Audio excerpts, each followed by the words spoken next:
மூன்றாவதாக யோப்பா பட்டணம் என்று ஒன்று அங்கே சொல்லப்படுகிறது.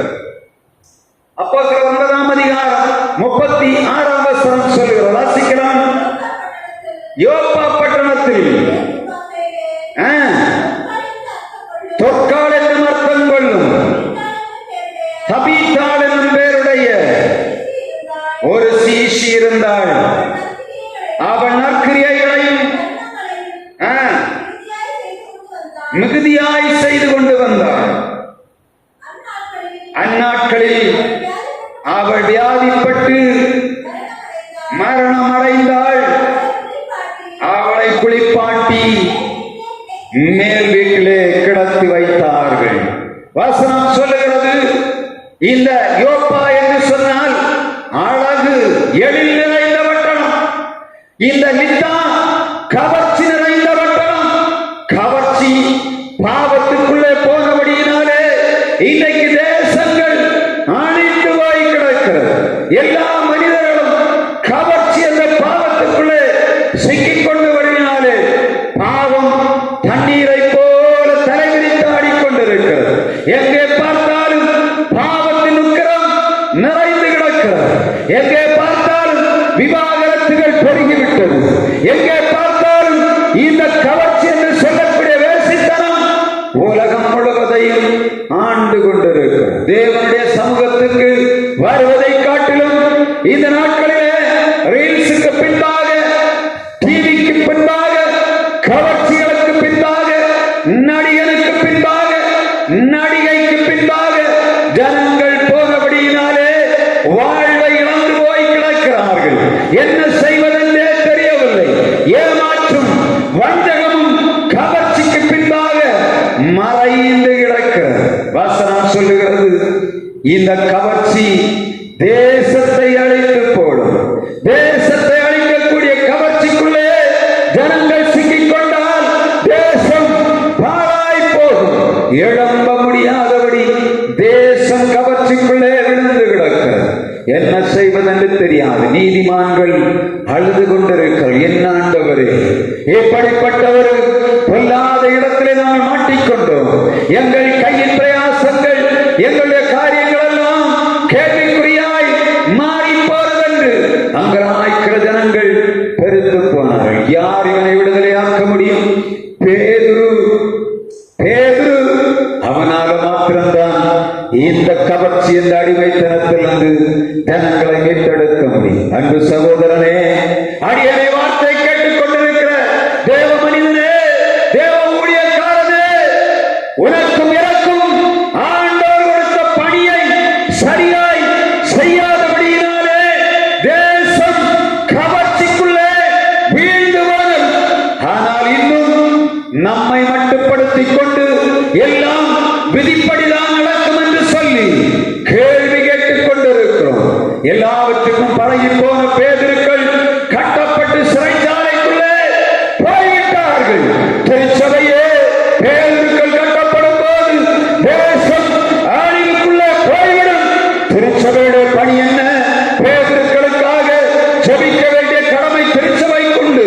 திருச்சபை வீடுகளுக்குள்ளே முடங்கி போகும் என்று சொன்னால் ஆண்டவருக்காக பணி செய்ய வேண்டிய பேதுருக்கள் கட்டப்பட்டு போவார்கள். எப்பொழுது பேதுரு கட்டப்படுகிறானோ அப்பொழுது ஜனங்கள் வாழ்விலே கவர்ச்சிகளுக்குள்ளே சிக்கிக் கொள்வார்கள்.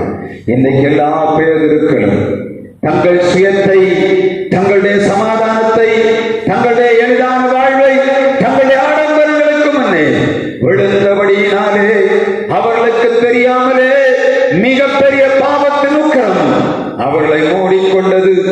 தேசம் எங்கே போகிறது என்று தெரியாதபடி கவர்ச்சி என்ற மாயைக்குள்ளே சிக்கிக் கொண்டது. இங்கே இந்த யோப்பா பட்டணம் எழில் நிறைந்த பட்டணம், அது ஜீவன் நிறைந்த பட்டணம். ஆனால் அங்கே எல்லா நற்கிரியைகளையும் செய்கிற ஒரு தொற்கால் என்று சொல்லக்கூடிய தபீத்தாள் செத்து போய் கிடக்கிறாள். வியாதிப்பட்டு போனாள். திமிர்வாதம் ஒரு பக்கம், இன்னொரு பக்கம் வியாதி. இந்த பட்டணத்தை மீட்டெடுக்க பேதுரு வர வேண்டியதாக இருந்தது. இந்த லித்தா பட்டணத்திலே பேதுரு இருக்கும்போது ஜனங்கள் சொல்லுகிறார்கள், பேதுரு என்று சொல்லக்கூடிய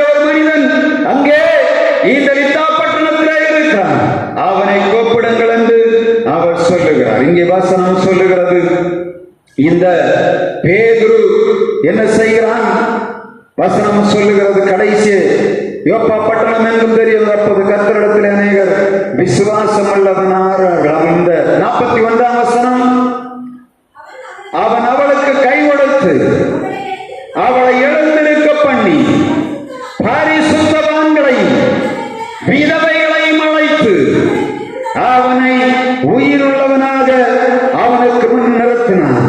38ஆம் வசனம், யோப்பா பட்டணம் லித்தாவூருக்கு சமீபமானபடியினாலே பேதுரு அவனிடத்தில் இருக்கிறான் என்று சீஷர்கள் கேள்விப்பட்டு தங்களிடத்தில் வர வேண்டும் என்று சொல்லும்படி 2 மனிதரை அவரிடத்திலே அனுப்பினார்கள். இந்த யோப்பா பட்டணத்திலே பரிசுத்தவான்கள் இருக்கிறார்கள். அப்படிதானே? 41ஆம் வசனம் என்ன சொல்லுது? பரிசுத்தவான்கள் யோப்பா பட்டணத்தில் இருக்கிறார்கள். யோனா தர்சீசுக்கு ஆண்டவர் சொல்ல, நினிவே பட்டணத்தை நீ ஓடிப்போ. அவன் தர்சீசுக்கு ஓடி போனான். யோப்பா பட்டணத்திலே காணப்பட்ட தர்சீசுக்கு ஓடி போனான்.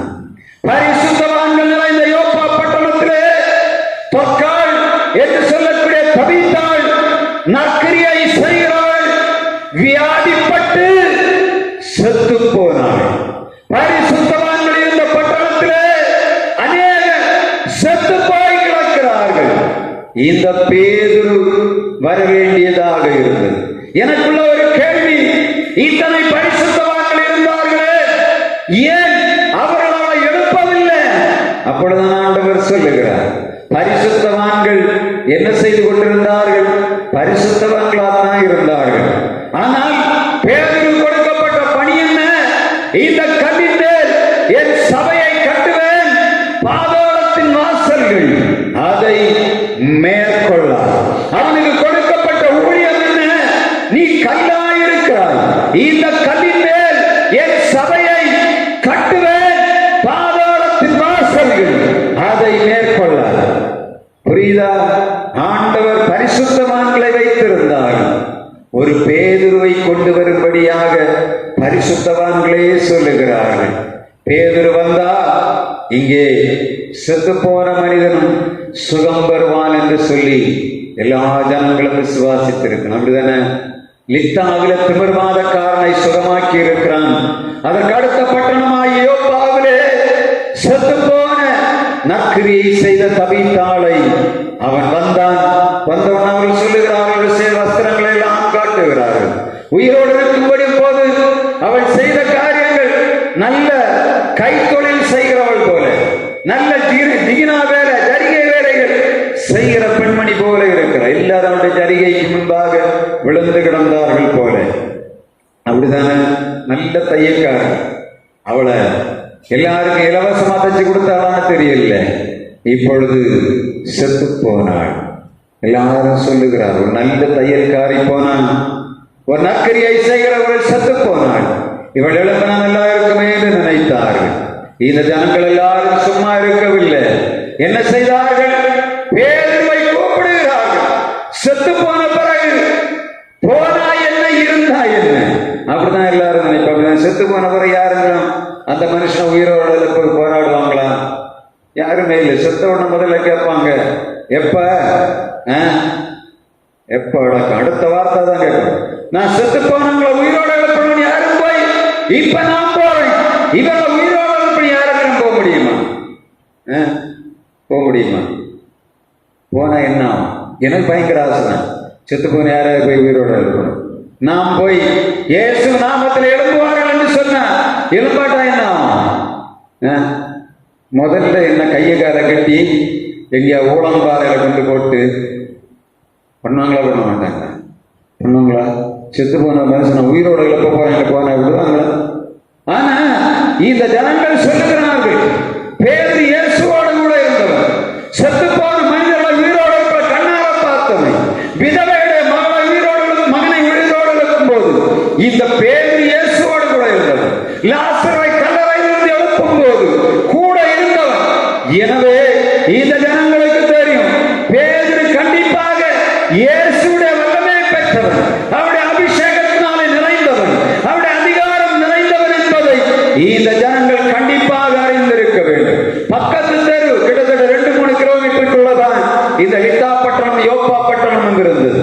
இந்த யோப்பா பட்டணத்தார் லித்தா பட்டணத்தில் இருந்த அந்த பேதுருவை கூப்பிட்டார். முடிவு என்ன தெரியுமா? கடைசி வசனம் 9ஆம் அதிகாரம் 42ஆம் வசனம்.